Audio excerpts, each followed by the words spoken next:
In today's video, I'm going to be showing you how to do the front brake pads and rotors replacement on a 2015 Toyota Sienna, obviously V6, LE. I mean, they're all the same. Very simple, nothing too dramatic. Make sure you put it on your emergency brake. So right here, this will be our jacking up point. There's like a little nipple in the subframe right here. So you can either jack it up from right there or you can jack it up one at a time. Just make sure you're jacking it up from that subframe. You can also reinforce this spot with your jack stand too as well, just so you're fully aware of that. And if you haven't already, give it a thumbs up, comment down below if you have any questions, and hit that subscribe button for more upcoming videos in the future. And we're gonna go ahead and start this video right after the intro.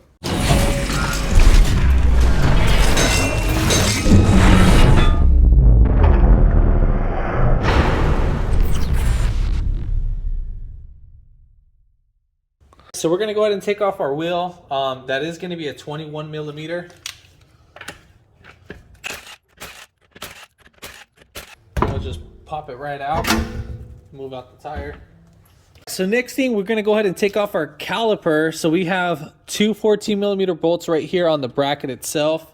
So let me get you to see that. So right here, so we have 1, 2, and then also we have two 17 millimeters that we need to take off. And that's one right here, and then the other one is right here. So make sure you're taking off that one too. Again, 17 and 14 millimeters. Now let's say when you're taking off this 14 millimeter, you might need to use some pliers on this. Now not on the boot itself. You want to make sure you're using it on the actual nut right here. This is the guide pin that you would be clamping it down. But yeah, you can sometimes stick a flathead screwdriver right in between these to lock it in place. So again, we're just gonna go ahead and take those off.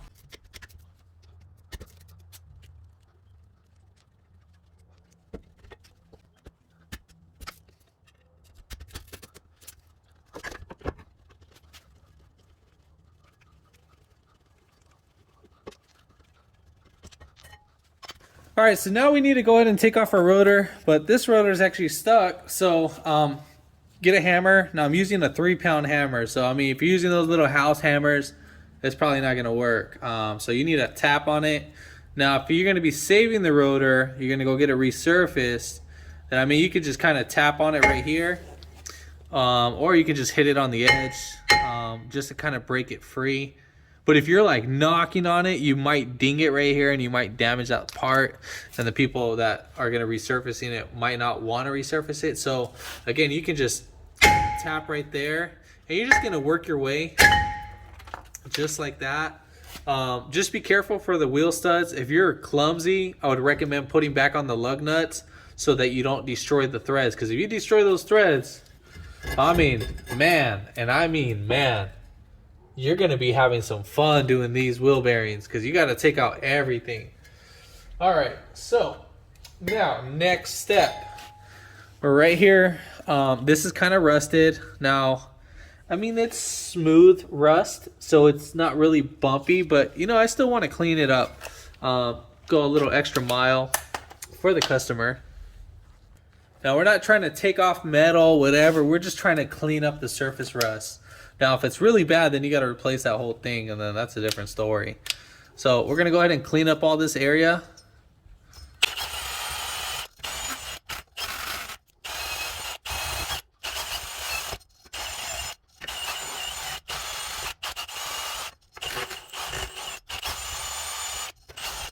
All right, so we got that going. So now we're gonna go ahead and put on a rotor. For some of you, you might be having a rotor that might have some coating on it.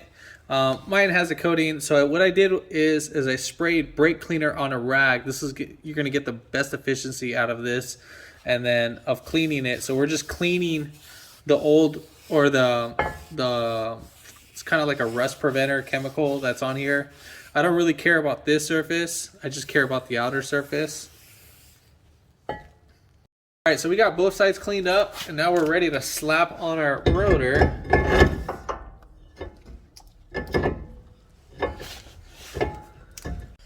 All right, so For brake pads, now normally they would pop right off, but you know, since the last person that maybe either did this didn't put on any brake grease, we're gonna go ahead and pop off these little horseshoe pins, or wishbone pins, whatever you want to call them, and then we will set those to the side. I know the pads have decent life, but on the other side they literally like cracked right off. All right, so since we have this, we're gonna go do the guide pins. I don't have a boot, but I'm on a very time crunch, and I can't do this boot right now. I can't go to the parts store because we got to get this car out of here before they lay out concrete, and then the car's here stuck for a while. All right, so we're gonna put some grease on this pin. So I'm using brake caliper grease, and we just need to grease up our guide pin just like that. Now this will prevent it from getting stuck. Not saying that it was, but I would recommend it. And then same thing for this one. It should be free floating. They shouldn't be stuck. All right, so when we put this one in, bet you anything we're gonna build an air pocket. So let's see this. So right there we have a little small air pocket, but let's just say if it builds a bigger air pocket, it's gonna push this pin out. So right there, you're gonna grab the boot and just kind of pinch it, and then you're gonna hear like some air hiss out. All right, so now we need to change out our hardware. Now you don't have to, but I mean, I would recommend on it. So I would recommend to replace one at a time. So now you can switch these guys around, but remember how it goes. So obviously the little pins like this need to point out to the outer side. So I'd recommend to take them out one at a time, just like that. Sorry, I don't know if I was showing it, but okay, you want them to face like that. So that's how they're supposed to be facing, if you can see that. So this should be on the outer side, and remember, do one at a time so you don't confuse yourself, because I know some of you might forget. You never know.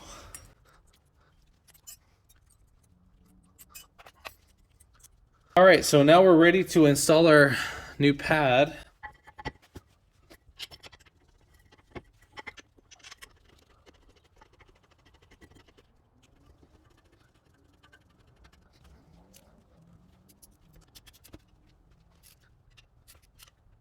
All right, so we got the caliper bracket bolts tied in. So now we got our caliper itself. Now make sure you don't let this drop down, just so you know, because if you do, you could probably make the fluid leak right out. So we need to go ahead and compress the caliper. Now you can do this probably with some pliers, but you need to put your old pad right here, or you can even probably do it with the C-clamp too, and you can clamp it down with the brake pad like right here. So with the old brake pad sitting right here, and then you would put your C-clamp right over this, just like that, or you can use your tool. But I mean, since I got the appropriate tools for this job. All right, so we're gonna go ahead and clamp this down. So yeah.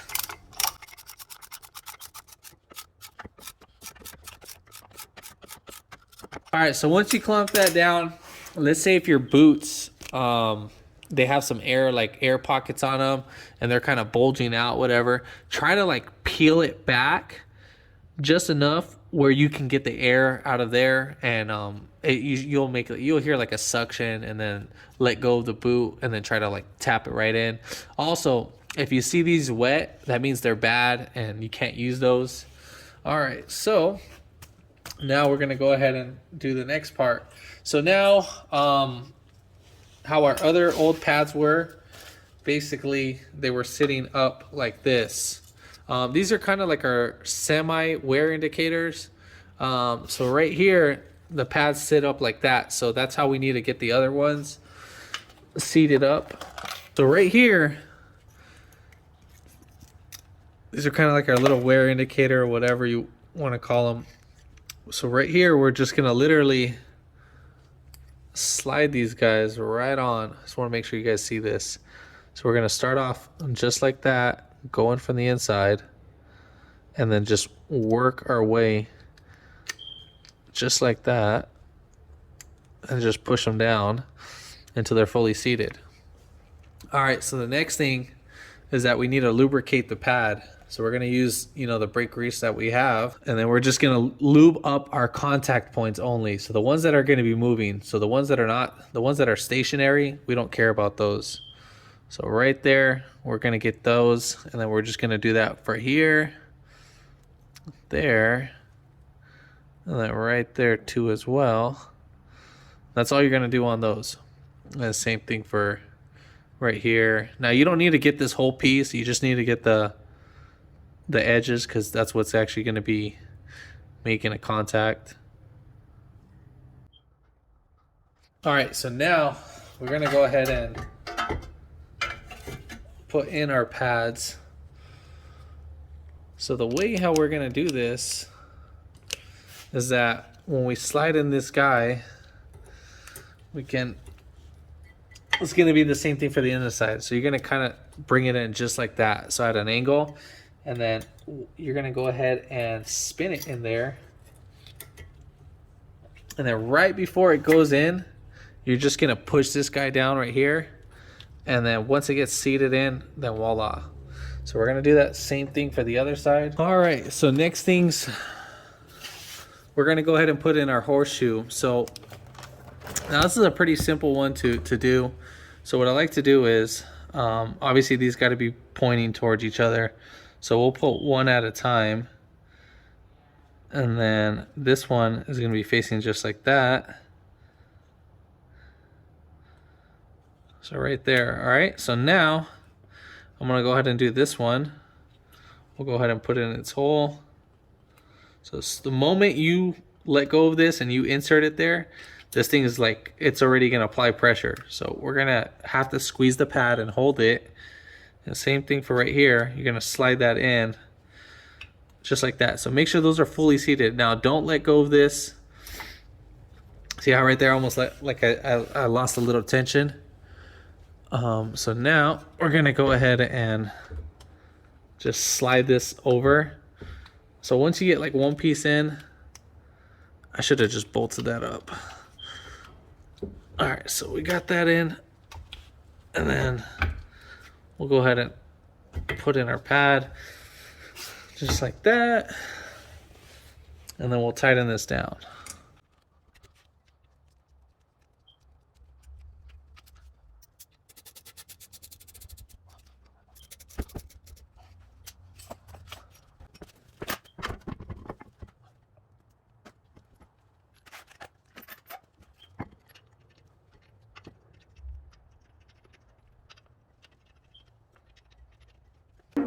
All right, so we're gonna go ahead and tighten down the lug nuts. But when you tighten down the lug nuts, you need to make sure that the wheel stud fully seats inside the actual wheel before you like start going all crazy. So I usually like to start off on the bottom, get it all seated in, wiggle it, in. So once I get seated in, you're not gonna tighten it down all the way, and then you're gonna get the opposite wheel. So you're gonna go one right here and then one right there. Once you get both of those seated in, then you can just go ahead and tighten away. So you go 1, 2, 3, 4, and 5. That's how you're gonna start in the star pattern. All right, so coming in the vehicle, what you're gonna go ahead and do is you're gonna pump up the brake pads or the brake pedal, and then we'll just start the car. So you just keep pumping it. Oops. We'll just keep pumping it.